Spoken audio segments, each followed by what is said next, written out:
Happy Saturday, everyone. I'm Lydia Young, your Saturday Guild host. Today's topic is, how do I mentally prepare to write a book? And the answer is, I don't. I see a blank page and just charge ahead and out comes 50,000 words. And we're fine. It's fine. Everything's fine. Okay, I lied. Listen, I'm a work in progress, especially considering that I'm a chaotic neutral type person who just happens to love bullet points. So I tend to be a self-contradicting weirdo when it comes to the way I do things. I need organization, but also a lot of room for change and experimentation. Having said that, since February of this year, I've been following some routine steps to help me mentally prepare to write a book. And so far it's been working out pretty well. And maybe it could help you out too. Step 1. Follow a pre-work ritual. I pretty much follow the same little routine every morning before I work, whether it's for my 9 to 5 or a writing session. I make coffee the exact same way, or have someone make coffee for me, every weekday morning around the same time.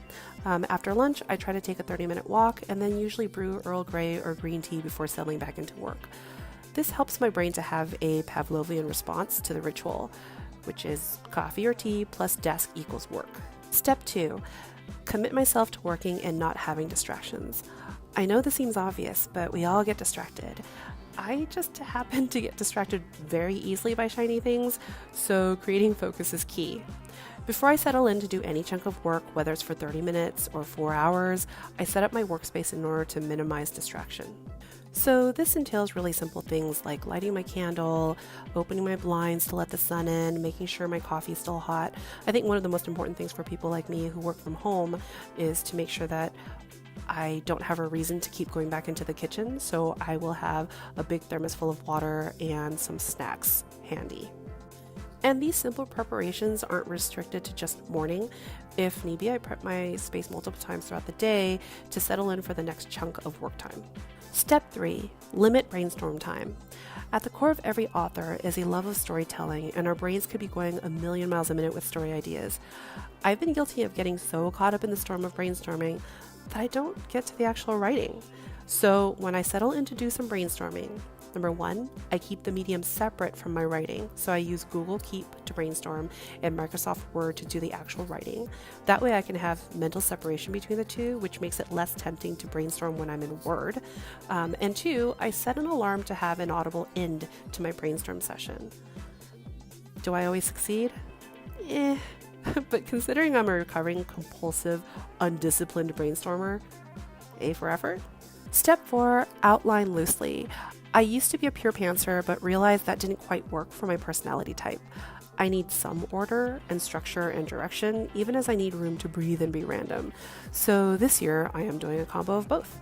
I have a loose outline with big plot points and some twists, but I didn't include too many details so that I could allow the pantser in me to free range.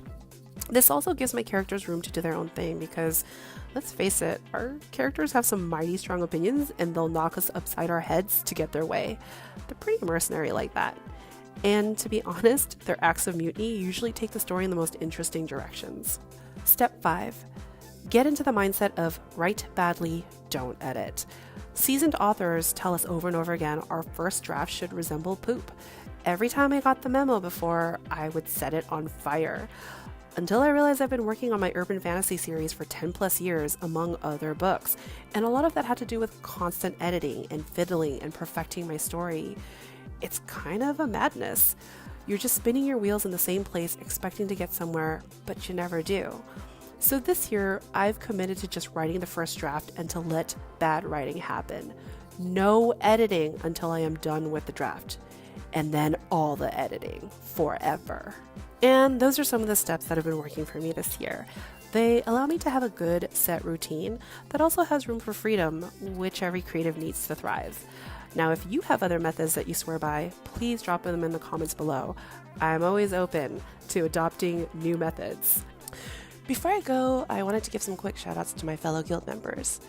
Joy, your doodle was absolutely adorable, and I hope we see more of Cartoon Joy making some mayhem in your videos. Guy mentioned reading something good, something to aspire to, and this is absolutely a wonderful way to immerse yourself in the creative world. And Jake and Riley like their music when they write, sometimes to set the mood, which is an awesome way to prep yourself to write. I think it's also an excellent way to get inspired. In response to Brandon's question regarding whether you're really alone when you've got your characters to keep you company, the answer is... And finally, Devin, it sounds like you've had a rough month, but you made it through and you have delicious wine, so yay! And I've never written drunk, but that's now going on my list.